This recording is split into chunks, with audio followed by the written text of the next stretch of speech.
What's going on, guys? Today I wanted to talk about what's in my camera bag in 2020. Now I wanted to go over the things that I use on an everyday basis, and then later on I'm going to go through the other sort of camera gear that I use on occasion for specialist sort of gigs. So this is the bag itself. Now it's split into two compartments, so we got my main camera gear and then where I store my tripods, gorilla pods, and then speakers and that sort of thing. Open it up, and these are the compartments. So it's got a middle compartment here where I normally store my main camera. I got a side compartment on the left of that where I store a couple of lenses, and then on the right here is sort of for some of my accessories like GoPros and stuff like that. Now I've taken pretty much everything out of the bag, so let's go through it. So the main camera that I use on an everyday basis is the Sony A73. This is my recommendation for professional photographers and videographers that are looking for a decent camera at a decent budget. Now, Sony A73 is full frame. I'm sure you've heard a lot of other photographers talk about it. It's an amazing camera. Now, the batteries on this camera are amazing. They last for around 4 to 5 hours of just constant shooting, which is really helpful when you're on a photo shoot. Now, the full frame lenses that I use for this camera, the first ever lens that I bought, which is the Sony 50mm 1.8. Now this has been absolutely destroyed over the years of using it, and it's actually the cheapest version of the 50mm that you can purchase. I've got a couple of dots and cracks on this lens, so you can tell it's just been absolutely abused over the years. The 50mm lens is really good when I want to draw attention to the subject, but I also want to include a decent amount of the background. I tend to use this lens a lot in full outfit portrait photography. So 50mm 1.8, cheapest version, it cost me 250 Australian dollars, which is so cheap for a lens that has this quality in it. Now the second full frame lens that I have is a Sony 85mm 1.8. Now I've had this lens for around 6 months now, and it's been an amazing portrait headshot lens. I also use this lens a lot for street photography as well, so you'll see my night street photography video that I created, I used only this lens. I decided to go with the 1.8 version of the 85mm because I found that the 85 1.4 G Master was so much more expensive, and just to get that little bit of extra quality, I found that it just wasn't worth the money. The 85mm 1.8 was definitely the better choice for me.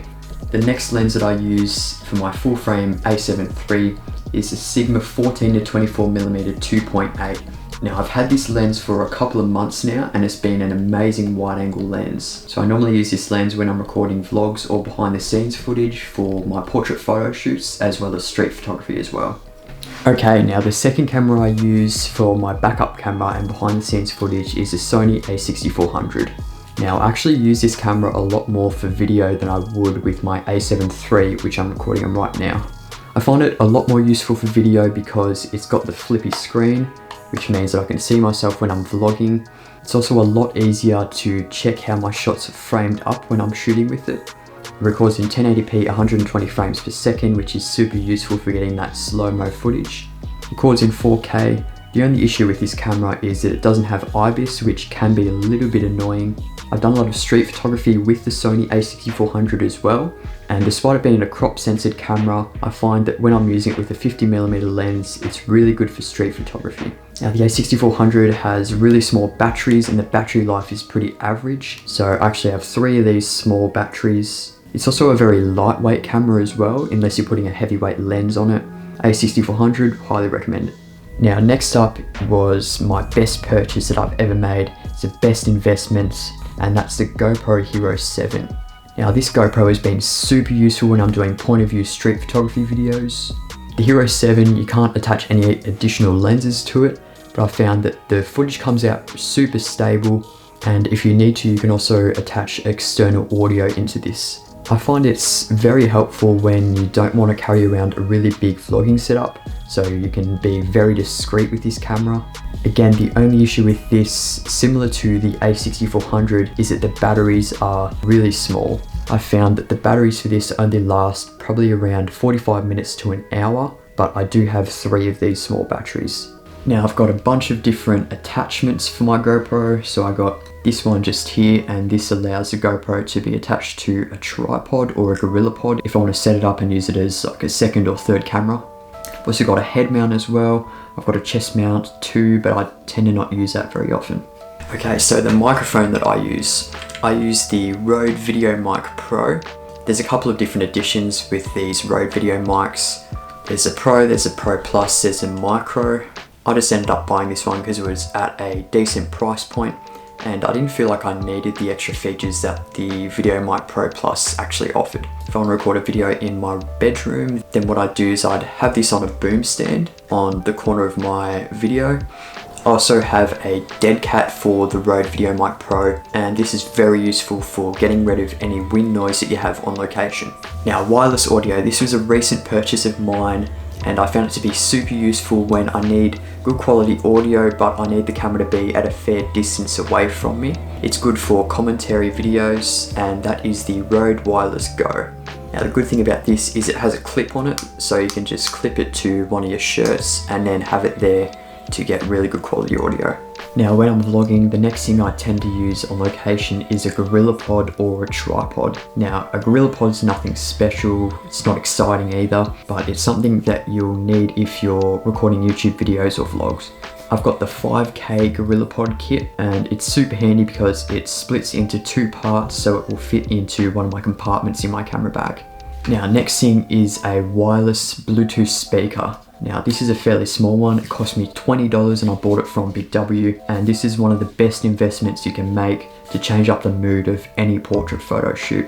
I recommend not using it when you're doing a video shoot because it will get in the background of the audio.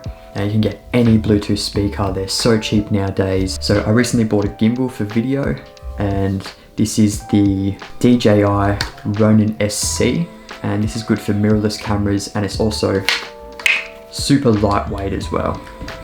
Now I don't use gimbals on an everyday basis, I tend to just use them when I need super stable footage, and I haven't used this that often. I think I've used it twice so far in the total of my career, but I'm definitely going to be using this more often because I'm making a transition into more of a video production business rather than just portrait photography. Okay, next thing I have is a drone. So I've got the DJI Mavic Mini and here's a controller for it just here. Then again, I only use this on occasion. It's not very often I will need this, but it's a good addition to have in your camera kit and it's also pretty cheap for a drone as well. I think I only paid around $600 to $700 for it, and then obviously the SD card. Now, SD cards. Something that I probably should have more of, but I've got a couple of different SD cards. I got the main one, which is an 128GB SD card. I've got one in my A6400, which I'm recording with right now. And I've also got a backup SD card and a couple of micro SDs that I usually use for my GoPro and for my drone as well. Now, if you enjoy these sort of photography based videos, then make sure you stay tuned for more photography content, and I'll see you guys in the next one.